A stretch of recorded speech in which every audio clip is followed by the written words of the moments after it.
Okey, um, bismillah. Ada orang dia nak mencari sharp entry kan, dia kata dia nak sharp entry. Saya faham sebenarnya sebab apa dia nak sharp entry tu. Aduh, kebiasaannya adalah disebabkan equity kita kecil dan kita nak dapat profit yang besar. Okay, maksudnya orang kata tak menang cekak lah, tak menang cekak. Okey dia nak salah ke? Tak salah pun sebenarnya, tapi banyaklah kerja yang nak kena buat. Jadi saya ajar cara dia cari sendiri jawapan. Nak kata pun boleh tak nak main layer ataupun tak nak main buy candle, close candle entry, tapi nak cari satu tempat yang kita kata kat sini saya nak tunggu, dan kalau dia datang saya nak paku kat situ. Boleh sebenarnya, tapi kena faham lah beberapa perkara.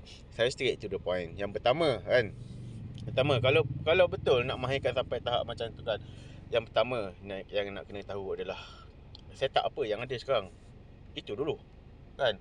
Kalau setup pun kita tak tahu kan, contoh market sekarang ni bergerak macam ni kan, ni setup apa kan. Kalau setup pun kita tak tahu, janganlah gaduh-gaduh sangat nak cari sharp entry, nak entry tu nak sharp, nak entry tu nak sharp kan. Sebab setup pun kita tak tahu setup apa.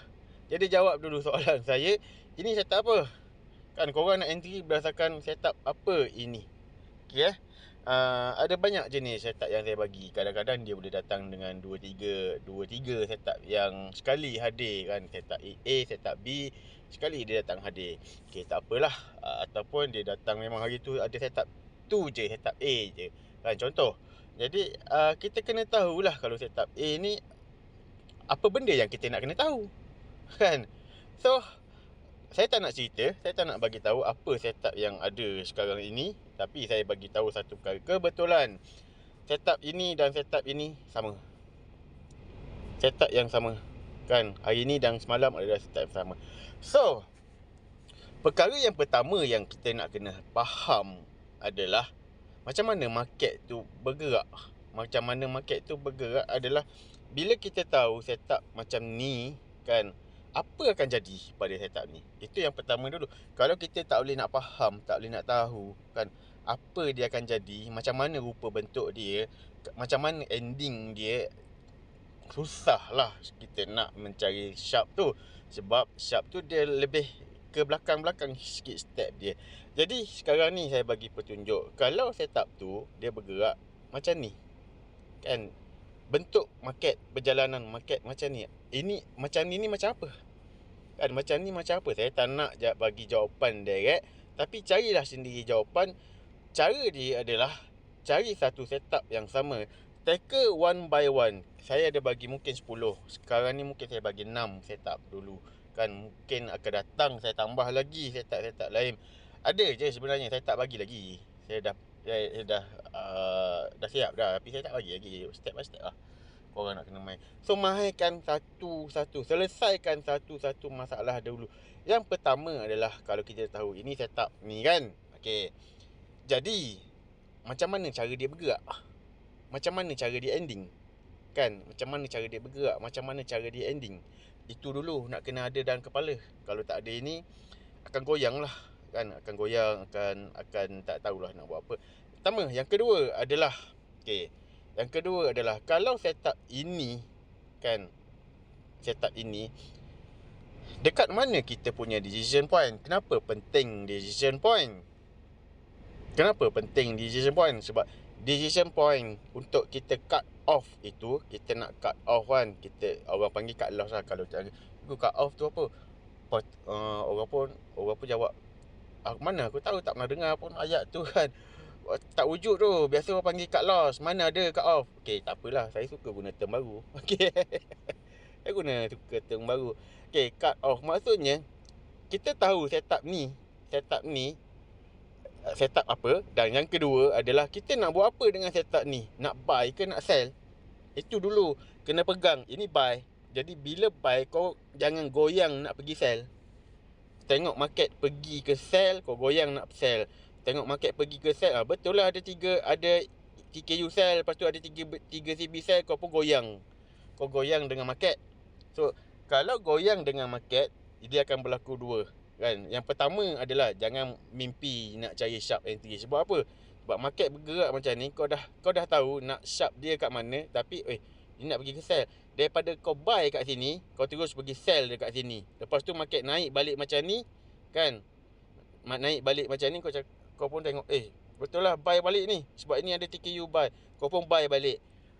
Jangan mimpi nak cari sharp entry kalau direction pun kau tak pegang betul-betul. Maksudnya adalah kau goyang kan, tengok market bergerak, pergi ke buy, kejap pergi ke buy, kau pun buy, kejap pergi ke sell, kau pun sell. Jangan mimpi. Itu je dulu, sebab market dia tak akan datang dalam bentuk yang dia terus gerak je. Hush, cantik lah market hari ni. Jadi biasa dia buat macam ni lah.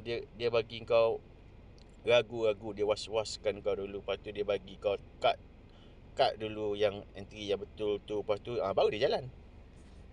Kebanyakan market akan bergerak macam ni. Kalau kita masih ada lagi sifat ragu-ragu kan, ragu dengan nak buy ke nak sell kan, tiba-tiba kejap-kejap buy, nanti 3 jam sell pula, lepas tu 3 jam lagi buy balik. Jangan mimpi. Itu yang pertama kan. Itu yang pertama. Okey, yang kedua barulah kita fikir kat mana cut off dia. Saya selalu bagi satu setup tu, cut off dia kat situ. Kenapa cut off dia kat situ? Cuba fikir kenapa kat situ. Sebab di situlah tempat yang market memang, kalau kita kata ada 10 setup, bukan 10 setup, 10 hari trade dengan setup yang sama ni kan, dia tak akan sampai kat situ. Dia tak akan sampai dekat situ. Kalau dia sampai pun kita katalah dalam 8 tak sampai, 2 je sampai. Biasanya lah. Tapi kadang-kadang saya tak akan buat kerja macam tu. Saya tak akan buat kerja yang 8 tak sampai, 2 sampai. Biasanya saya akan cari satu point yang dia tak akan sampai, 100% tak akan sampai. Kalau sampai juga, maksudnya itu gagal. Itu salah. Maknanya direction kita salah. Ada benda yang tak betul kat situ. Itu je jawapan saya. Biasa saya akan buat satu benda yang clear cut. Tak ada 50-50, tak ada 80-20, tak ada 90-10, tak ada. So faham kat mana Yang kedua adalah kat mana kita nak cut off. Sebab di situlah ada jawapan dia kan. Yang ketiga adalah cuba perhati, katakan contoh hari ni dengan semalam adalah setup yang sama. Sebelum kita nak sharp entry hari ni kan, contoh hari ni ini dia tengah naik. Kau goyang tak nak pergi sell? Kan, dengan naik ni kau goyang tak nak pergi sell? Jawab dulu yang tu. Itu je dulu kan. Jangan fikir nak ni sangat kan. Kat mana nak sharp entry kat sini? Jadi kena cari jawapan. Cuba jawab soalan saya kat sini. Kat mana sharp entry dia? Dekat mana point entry dia yang kau kata saya kena entry dia paling cantik adalah kat sini. Dekat sini cantik. Masa market datang sell sampai kat sini, walaupun saya tahu nanti korang tak akan masuk sell pun, sebab market tengah pergi ke sell, tak ada orang yang berani nak pergi buy. Percaya lah cakap saya. Jadi korang atas kertas lah dahulu kan. Atas kertas, dekat sini bila dia close ni, kita entry kat sini, terus dia naik. Oh, kat sini sharp entry kita. Cari jawapan kenapa kat sini. Cari jawapan kenapa dekat situ. Cari jawapan kenapa dekat sini. Itu yang pertama kan. Ini yang pertama. Yang kedua adalah cari setup yang sama dan buat benda yang sama. Kalau kau kata ini sharp entry dia dekat sini kan, disebabkan itu, jadi cari setup yang sama ini di belakang dia itu dan buat benda yang sama. Jadi tak jadi kan, jadi tak jadi. Jadi apa jawapan dia? Apa sebab dia? Kenapa dekat sini? Adakah benda ini sama? Sekarang korang fikirlah sendiri. Saya tak nak jawab. Adakah benda ini sama? Kan, kalau sama, Okey, dekat mana kau nak tunggu? Dan bila datang market tu, kau goyang tak nak masuk? Okay, boleh? So, jawapan dia, itulah cara dia. Itulah cara dia. Jadi dia ada banyak benda tau. Yang paling kritikal adalah bila kita backtest dan bila kita membina SOP ataupun membina orang kata SOP lah backtest kan. Oh, kalau setup ni, kita cut loss dekat sini, cut off kat sini, kita cari benda ni, lepas tu kita tunggu kat sini, kita entry. Okey, itu SOP yang dah dicipta, yang dah dibina berdasarkan pemerhatian kan. Cuba buat benda yang sama. Kalau tak dapat jawab benda ini, jangan mimpi nak trade sharp entry. Trade je lah dulu cara biasa. Masuk, ada setup, masuk, jaga layer, jaga MM. Itu je dulu. Jaga MM kan, masuk sikit-sikit. Kita boleh masuk buy grid. Kat belakang ni sebenarnya ada grid. Saya hide kan, saya tak berapa buka. Kat belakang ni ada grid. Satu line, masuk by line dahulu. Satu line. Ataupun masuk by candle dulu. Candle buy ni, contoh ni dia buy, dia close, masuk satu. Dia buy lagi, close, masuk satu. Entry, buy, close, entry. Entry, buy, close, entry ni lebih cantik sebenarnya daripada kita entry layer. Contoh kan. Contoh bila dia turun, kita pun layer. Itu tak cantik sebenarnya. Dia akan nampak cantik pada mata kita bila market tu pergi. Oh, hebatlah kau. Layer. Sebab apa nampak cantik? Sebab dia dapat kawasan shadow ni. Tapi dari sudut MM dan dari sudut consistency, dia adalah satu benda yang rapuh gila. Sebab entry tengah berjalan, dia tengah sell, and then dia close buat shadow, alhamdulillah. Tapi kalau entry tengah berjalan kan, tengah jalan turun, lepas tu kau layer, lepas tu breakout. Close candle breakout atas kertas, kau buat satu SOP. Okey, ini kalau dia close dekat bawah breakout, kita tak payah masuk sebab dia dah breakout. Itu atas kertas kau cipta SOP macam tu. Tapi time market bergerak, belum close lagi, tengah turun, kau layer. Close breakout.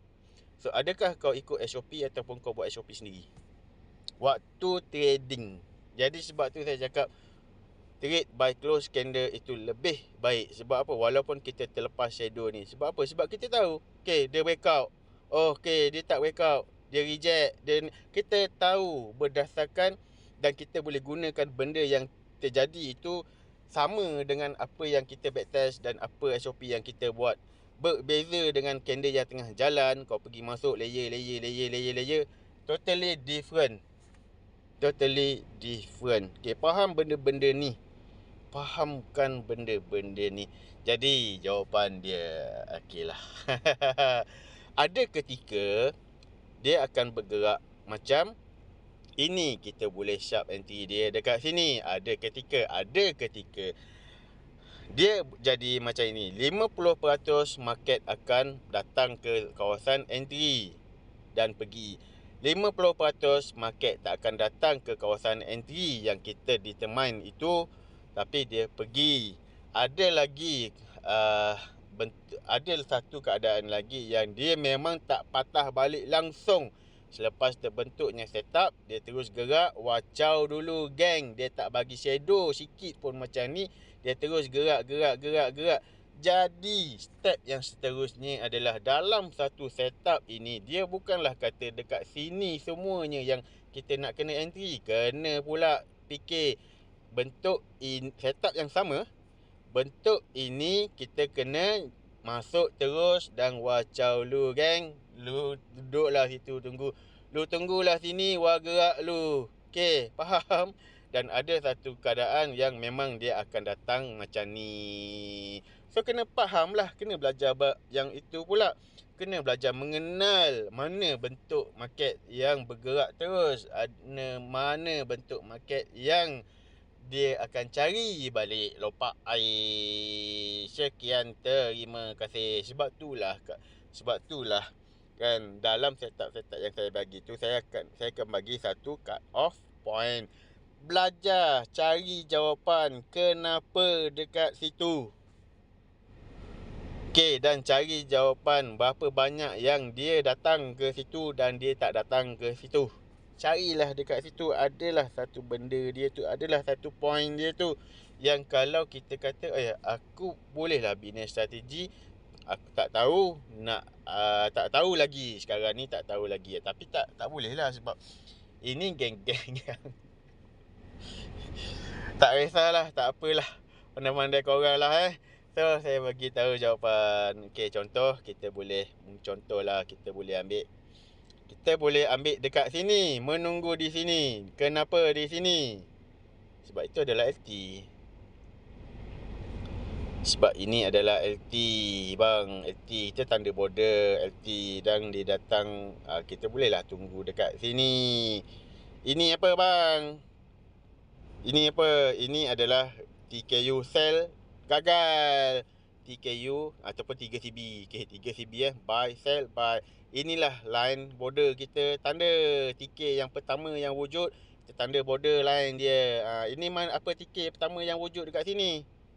Apa TK? Okey, TKU kat sini kan. TKU lah kita kira, TKU type 2. Takkanlah kau nak tunggu kat sini kot.